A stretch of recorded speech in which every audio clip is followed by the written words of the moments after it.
Bonjour à tous, bienvenue dans ce premier tutoriel sur QGIS proposé par l'équipe Trimap, une série de tutoriels qui vous permettra de connaître les bases de QGIS afin de pouvoir digitaliser et numériser au mieux le projet Un enfant un arbre, les arbres d'alignement ou encore les arbres remarquables.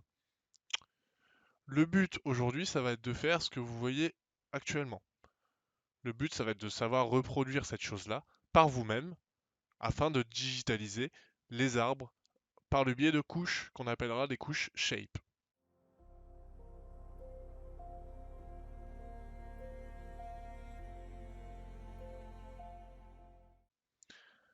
Pour ce faire, on va recommencer à zéro.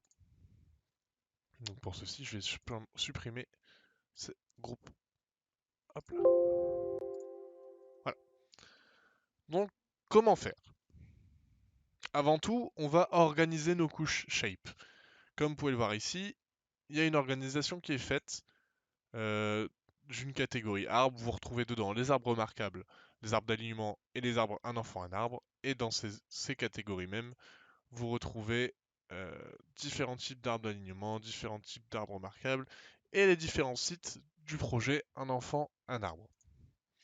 Donc tout d'abord, on va organiser notre projet parce que c'est quelque chose d'essentiel afin de se repérer sur QGIS. Donc comment faire ceci?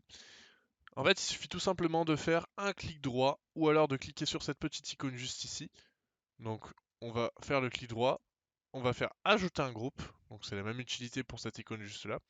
Ce groupe, vous allez lui donner un nom. Donc ici, on va l'appeler tutoriel parce que ça va être voilà, notre groupe pour le tuto qu'on va faire. Donc, du coup, on va supprimer pardon, ce groupe tutoriel là que j'ai oublié de supprimer. Donc à partir de ce groupe tutoriel, qu'est-ce qu'on va mettre dedans? Qu'est-ce qu'on veut faire? Donc par exemple, dans le groupe arbre, on a fait des arbres remarquables, des arbres d'alignement et des arbres un enfant, un arbre. Donc là, on va ajouter un groupe et par exemple, dedans, on veut mettre une couche euh, comment dire, arbre remarquable aussi, hein. Bien évidemment, ils peuvent porter le même nom, il n'y a pas de problème. Et là, vous allez tout simplement prendre avec votre clic gauche la couche, ou plutôt le groupe arbre remarquable, et glisser celui-ci dans le tutoriel. Pour ce faire, vous avez juste à le mettre au-dessus du groupe tutoriel, vous lâchez, et boum. Un menu déroulant se créera ainsi pour le groupe tutoriel, que vous pouvez ainsi dérouler, avec, du coup, vous retrouverez dedans arbre remarquable. Ensuite, ce que vous pouvez faire, c'est en ajouter d'autres. Donc là, par exemple, je vais créer le groupe arbre alignement, par exemple. Hop, vous le prenez, vous le glissez, et voilà, vous en avez deux. Une fois que ceci est fait, on va pas tout de suite digitaliser nos arbres. Ce qu'il faut faire avant tout, c'est encore une fois organiser. Le fait est que le tutoriel en fait est le groupe situé au plus bas dans les couches. Au plus bas, ça veut dire qu'il sera en fond, c'est le fond en fait. Le plus bas, c'est la couche qui n'est pas prioritaire. Le plus haut, c'est la couche prioritaire. Vous voyez ça comme ça. Donc ce qu'il faut faire avec le groupe tutoriel, c'est le mettre au-dessus de la couche raster. Pourquoi on doit le mettre au-dessus de la couche raster? La couche raster, je vais la décocher, donc la rendre illisible pour que vous vous rendez compte qu'est-ce que la couche raster. La couche raster, c'est ça. En fait, c'est la carte. Et pour que on puisse voir ce qu'on trace dans le groupe tutoriel, il faut que le groupe tutoriel soit au-dessus du groupe raster afin voilà qu'il ait une priorité de visibilité, si vous voulez, sur le projet. Donc ça c'est fait.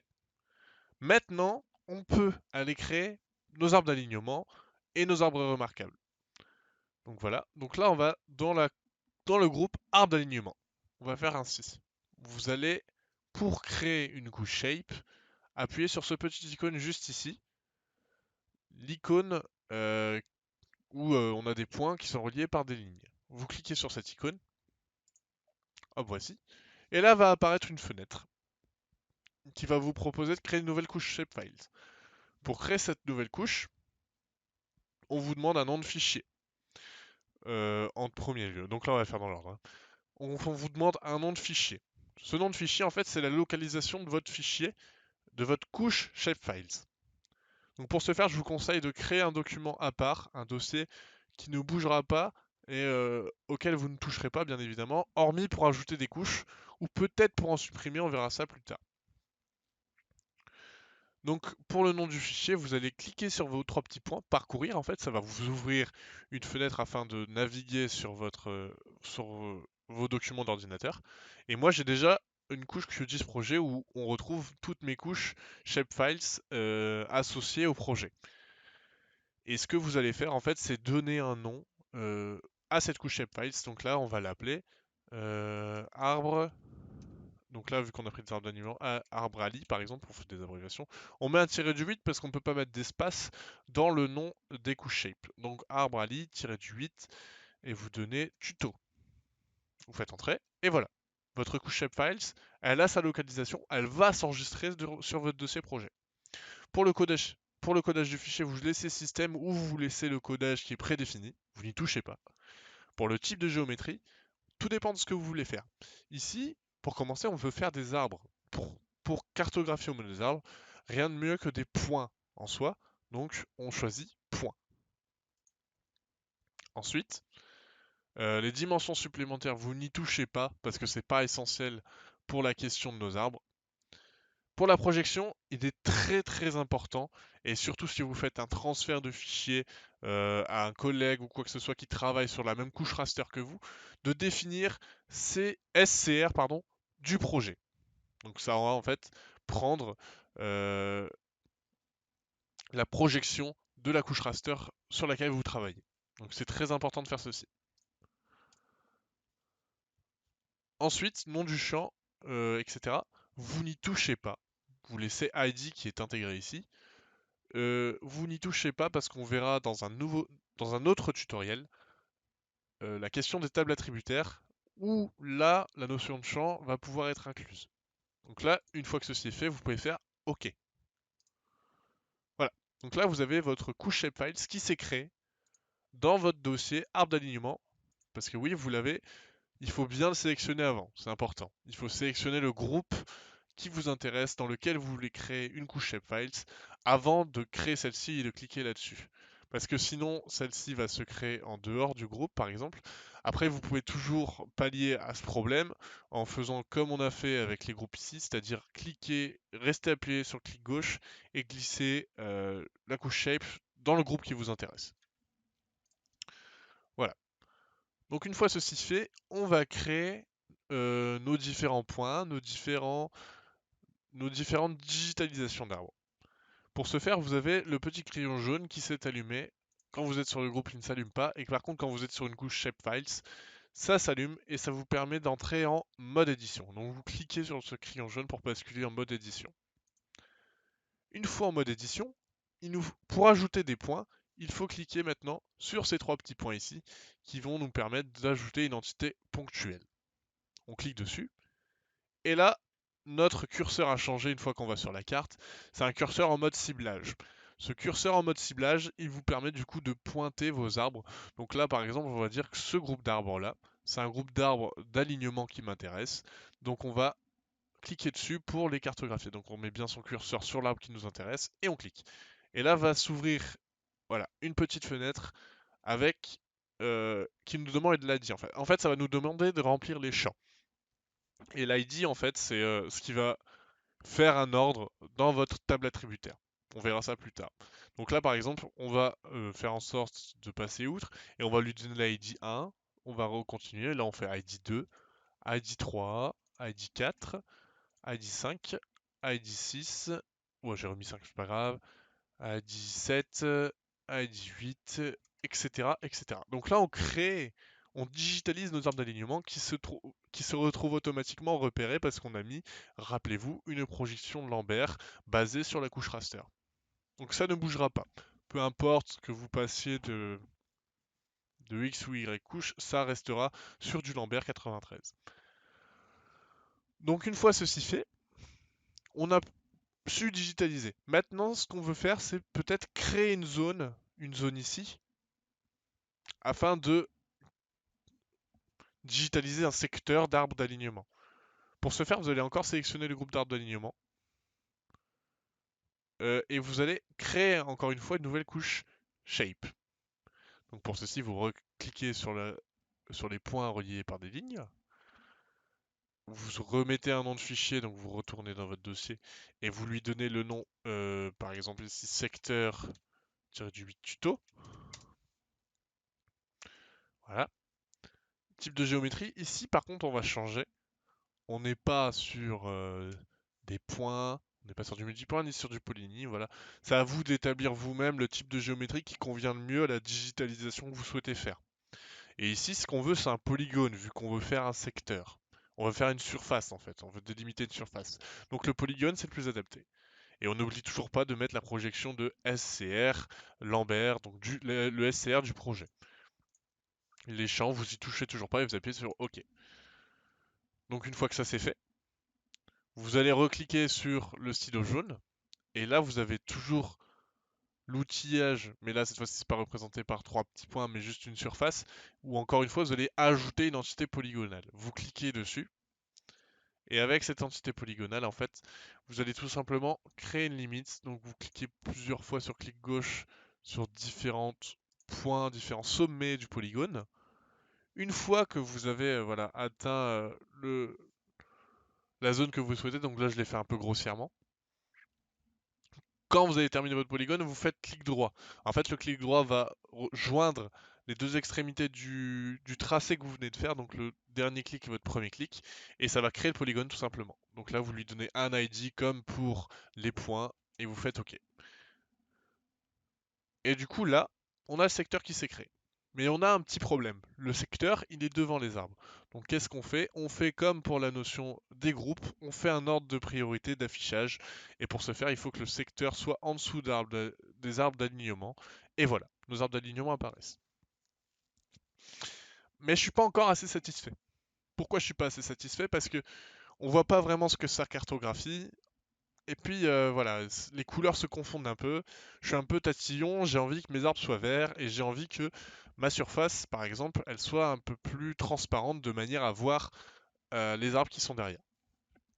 Donc pas de problème. Si on veut mettre les arbres en vert, il suffit de faire... Avant ça, vous pouvez d'ailleurs enregistrer vos modifications sur la couche Shape. Pour ce faire, vous avez une petite disquette ici à côté d'un crayon qui va faire enregistrer les modifications de la couche. Vous pouvez faire enregistrer. Ou alors, vous pouvez carrément quitter. Donc là, je vais créer une nouvelle couche. Voilà. Vous pouvez carrément quitter le mode édition et ça va vous demander, en sachant que vous n'avez pas enregistré, si vous voulez enregistrer ou non. Vous faites enregistrer. Donc là, on a ça. Maintenant, on veut modifier un peu ce qu'on appelle le style. Le style de nos couches shape. Donc on va, par exemple, ici modifier euh, notre couche, ici même, de points.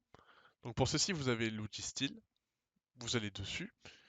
Vous avez style et là vous pouvez directement modifier la couleur, mais nous ce qu'on va faire c'est aller dans éditer le symbole. Et là vous avez beaucoup plus de détails. Vous cliquez sur votre symbole qui vous intéresse, donc celui-ci. À savoir que vous pouvez faire un mélange de symboles, donc à savoir pour faire un mélange de couleurs par exemple. En bref. Donc là vous allez sur votre symbole simple, le symbole qui vous intéresse, donc le petit rond rose, et vous voulez modifier sa couleur de remplissage. Donc nous on a dit vert, un vert un peu nature, comme ceci. Vous pouvez le modifier encore. Voilà, il y a plein d'options qui permettent de le modifier. Vous pouvez aussi modifier le couleur de trait. Donc le couleur de trait dans du ponctuel, c'est tout simplement le contour. Hein. Le contour de votre rond. Donc nous, on va laisser en noir. On va pas y toucher. Le style de trait, donc encore une fois, c'est le style du contour. Donc là, si on veut, on peut ne mettre pas de lignes. Et ça va enlever le contour même si vous avez administré une couleur. Et vous pouvez mettre des lignes discontinues, notamment pour la zone, ce qu'on fera juste après. Rotation, ça n'a pas de sens vu que c'est un rond. Enfin bref, après vous pouvez changer l'extrémité de vos ronds, etc. Il y a tout plein de paramétrages qui vous permettent de styliser comme vous le souhaitez vos cercles. Vous pouvez faire aussi ce qu'on appelle modifier la taille. Si vous estimez que vos arbres ne sont pas représentés d'une façon assez marquante et que vous voulez vraiment marquer la chose, par exemple comme pour les arbres remarquables, eh bien je vous invite à grossir la forme. Et une fois que le symbole vous convient, vous faites OK. Et il sera modifié sur la couche. Pour l'idée de transparence, comme on a dit là, c'est totalement différent. Donc on va déjà changer de style. Par exemple, si vous voulez changer vite fait la couleur, vous faites ceci. Voilà, vous bougez sur le cercle pour avoir la teinte qui vous intéresse. Et après, vous changez la luminosité, un peu la nuance de la couleur. Donc là, on va par exemple vouloir une zone rouge. Voilà, pour qu'on la voit bien, quoi. Donc là, on la voit bien. Mais le problème, ce qu'on a dit juste avant... Oups, pardon. Hop.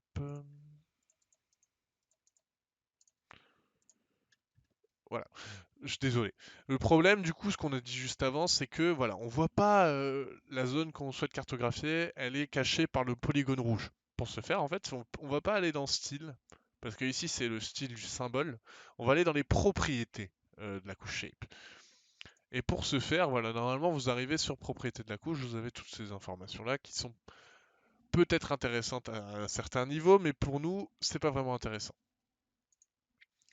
Ce qu'on va faire en fait, donc c'est d'ailleurs là où vous pouvez changer le nom de la couche et d'autres paramètres qu'on verra plus tard. Donc là, ce qu'on veut faire, c'est rendre transparent cette zone. Et pour ce faire, on va aller sur ce petit icône de peinture avec voilà, un pinceau. Et ici, on peut y modifier la couleur encore une fois. On peut aussi y modifier l'opacité. Et l'opacité, ça va nous permettre de rendre un peu plus transparent la zone et de rendre ainsi visible la couche raster qui se trouve derrière. Une fois que c'est fait, parce que là, elle ne s'applique pas, vous cliquez sur appliquer. Si ça vous convient, vous cliquez sur OK. Donc moi, ça me convient. Du coup, vous avez votre zone.